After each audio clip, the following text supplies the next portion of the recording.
There is only one real problem in the world, and it doesn't matter whether the desired accomplishment is managing a sports team, building a business, or running an empire. The problem is the same: leadership. Because of the tremendous consequences involved and outcomes that affect the lives of so many, the importance of leadership is immutable through the ages and highly relevant into the future.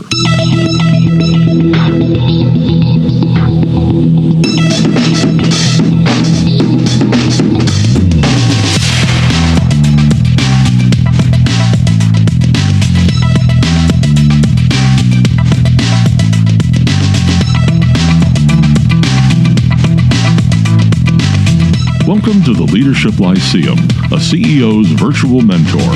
Now, here's your host, Tom Lindquist. Welcome to the debut of the Leadership Lyceum. It's a podcast series. We'll bring you direct access to top CEOs and directors of boards in an interview format that provides insight on situational issues that confront CEOs every day. Think of it as a CEO's virtual mentor. Here's part one of a two-installment series. Imagine moving from CFO to CEO within an organization, succeeding a long-tenured, well-regarded CEO. Within 18 months of taking the helm, your market cap declines 73% due to commodity pricing beyond your control. We'll be right back to meet Jonathan Baliff, CEO of Bristow Group.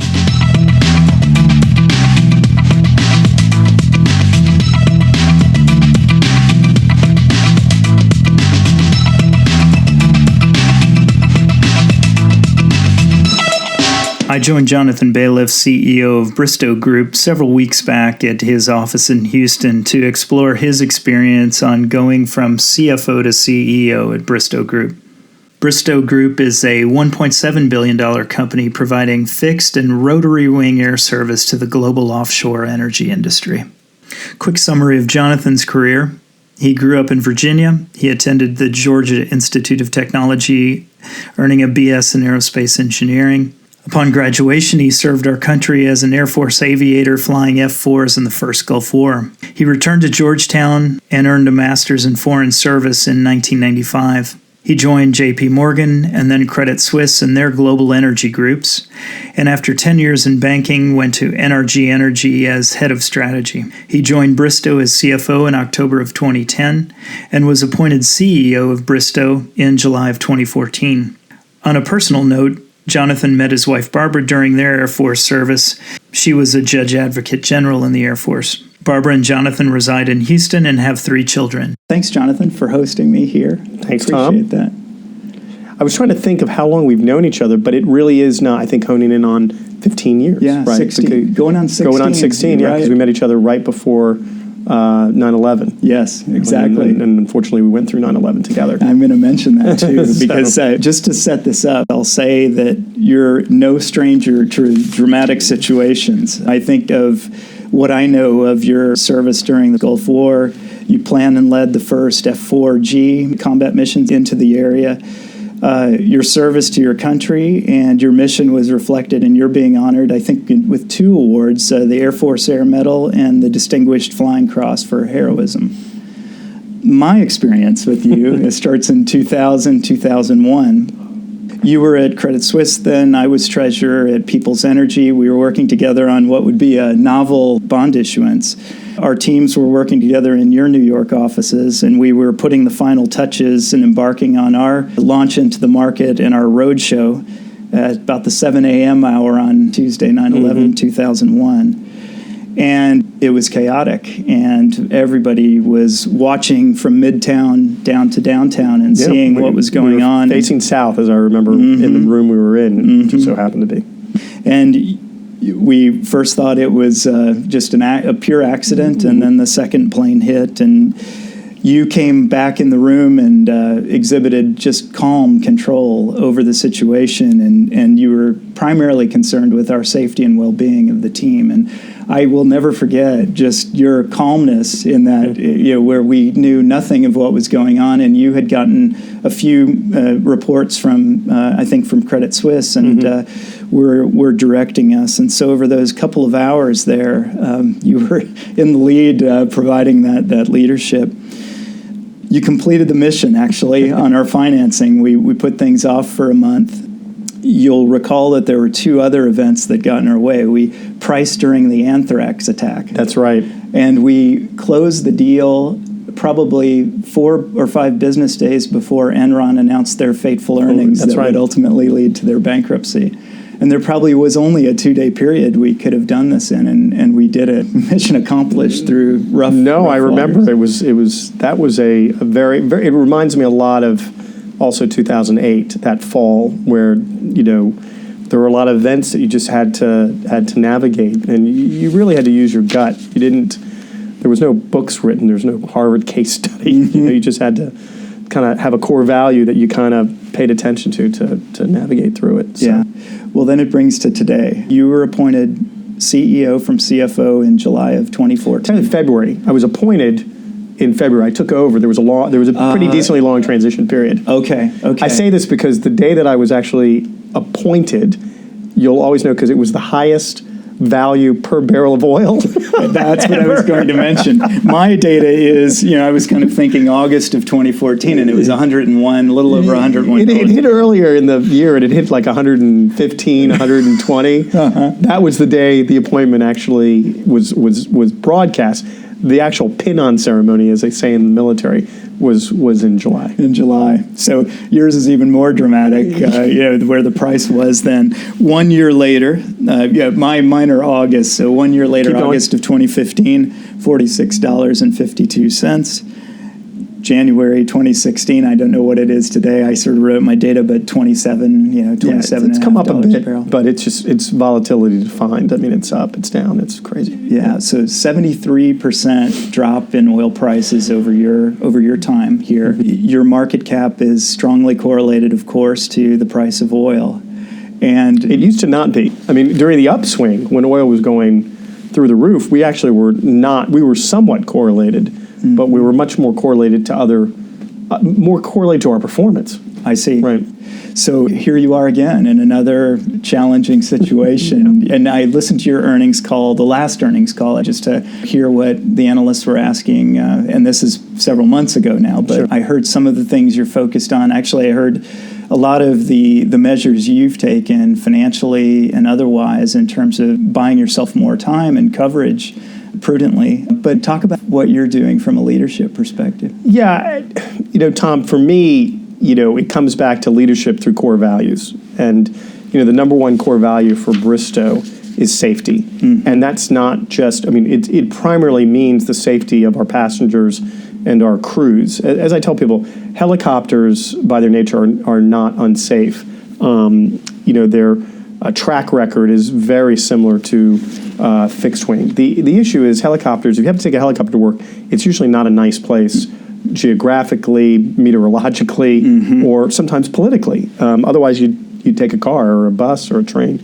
So when we have to take our helicopters, we pay a lot of attention to safety. And safety is all about risk management and staying ahead of situations and creating barriers to any issue that you could face. And you have to put those barriers in ahead of time because, as anybody knows, like we found in 9/11, is if you're trying to manage and plan and execute at the same time, very, very difficult. And you can do that. That's the nature of crisis management, is you put a plan in place, but you're doing a lot of planning, and executing at the same time. And so for us, we always focus on physical safety first and foremost in this downturn, because financial downturns for companies like ours and others in the energy space, which a lot of days to do your job, it is life or death. You just have to pay attention and be not distracted. And so making sure that you're leading on your core values. Ours are, safety, teamwork, quality and excellence, fulfillment and profitability. And we look at those in order, with profitability being the last core value, because our general view is if you can get the first 5 right, the profitability will come, on its own. Interesting. But more importantly, as you make decisions in a downturn or in a crisis, use those as a priority. So our first thought, in this downturn is, are we investing enough in safety systems? Are we talking enough conversationally, with our employees about the distraction so they're physically safe? Are we telling people culturally and showing people that we are continuing to put money into safety so that they know in a downturn we're not being distracted. And then teamwork, do we have the right team in place?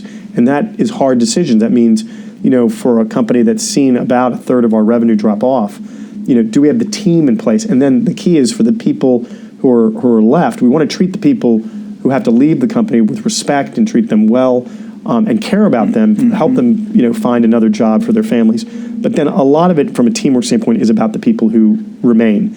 And the key is hope, right? Making sure they know there's hope that we're going to get out of it, and not, some airy kind of plan of hope, but really showing that there are real things we can do that the company will not only survive, but survive as the leader. Then you can go down the rest of those. Quality and excellence, it really deals with our clients and our client base and focus on customer service.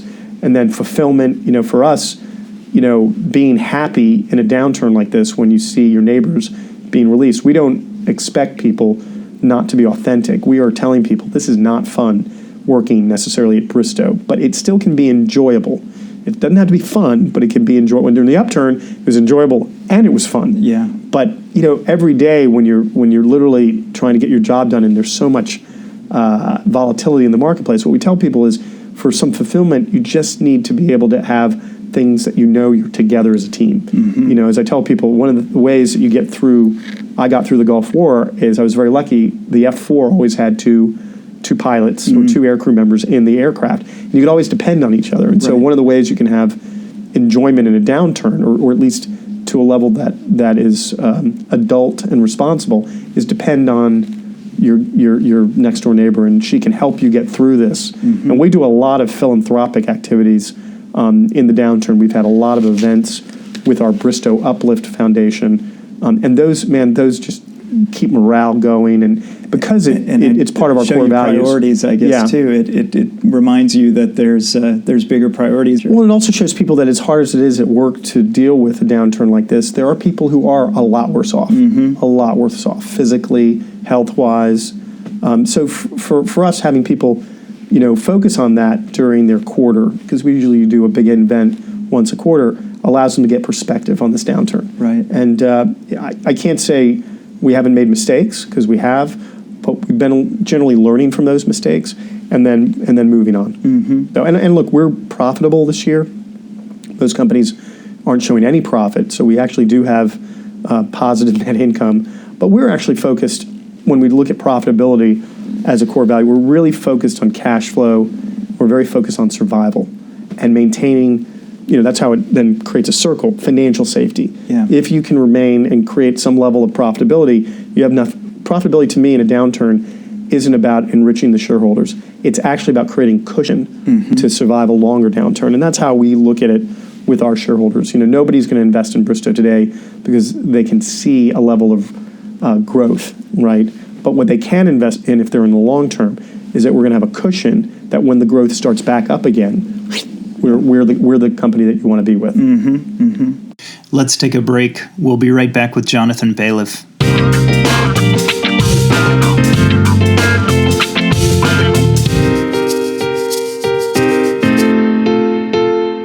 Back to the safety focus. When you talk about those situations, though, where the distractions come, do you actually see evidence of it when in these sorts of more stressful situations? Do you Sure. There's no doubt that we've seen certain things at certain times during this downturn. I can't. The problem with safety statistics is it's sometimes hard to get causal, right? Are the cause and the effects really dealing with how people are thinking about things?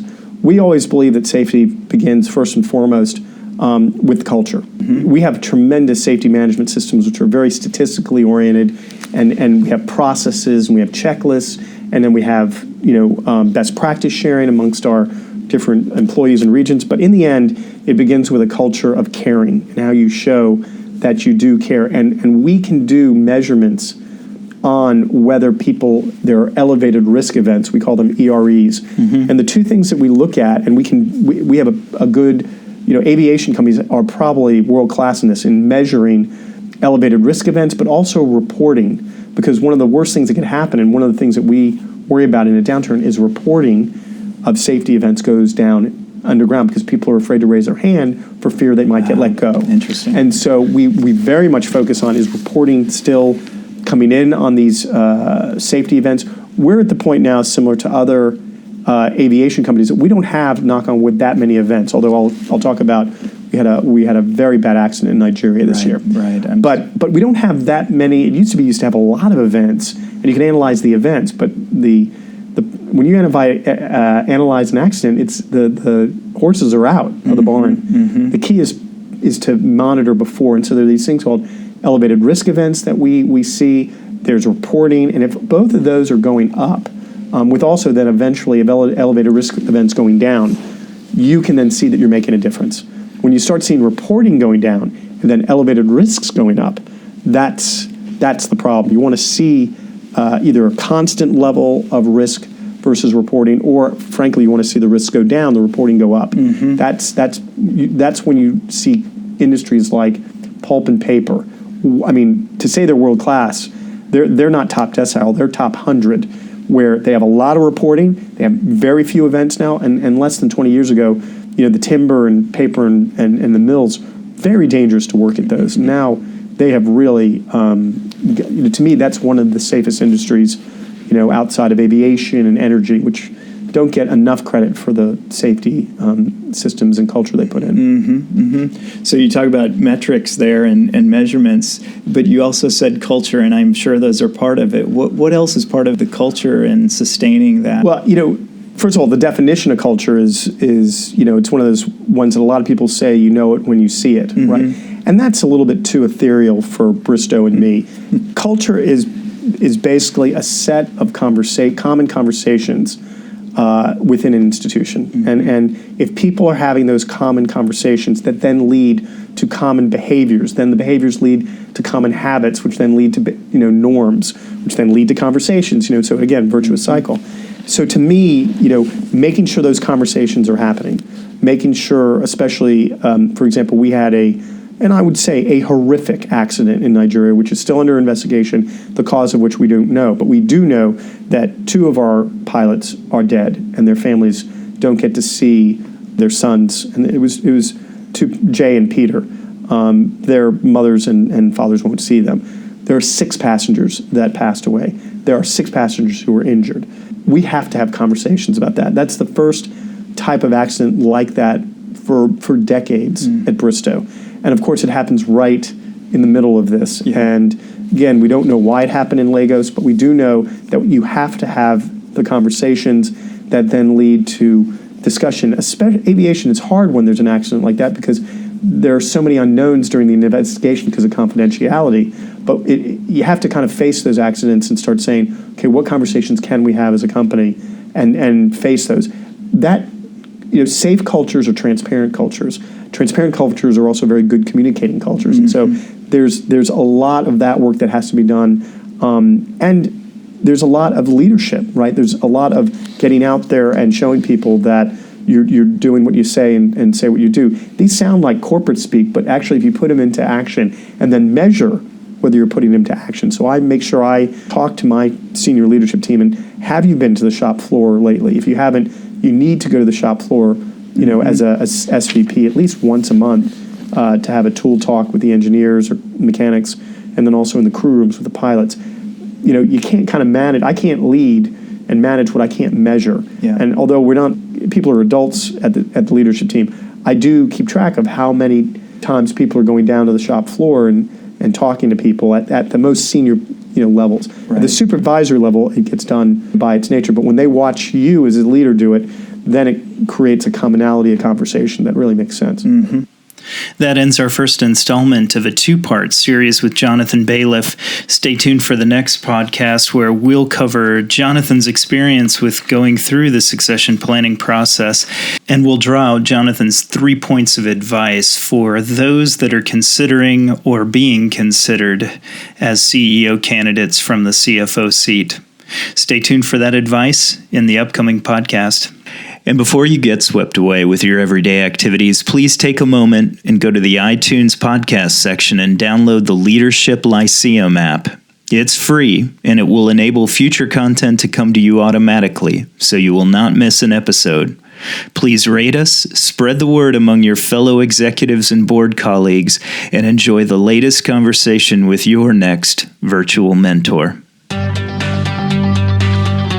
The Leadership Lyceum, a CEO's virtual mentor, has been a production of Dinosaur Productions, LLC. Copyright 2016, all rights reserved. Stay tuned. It's lonely at the top.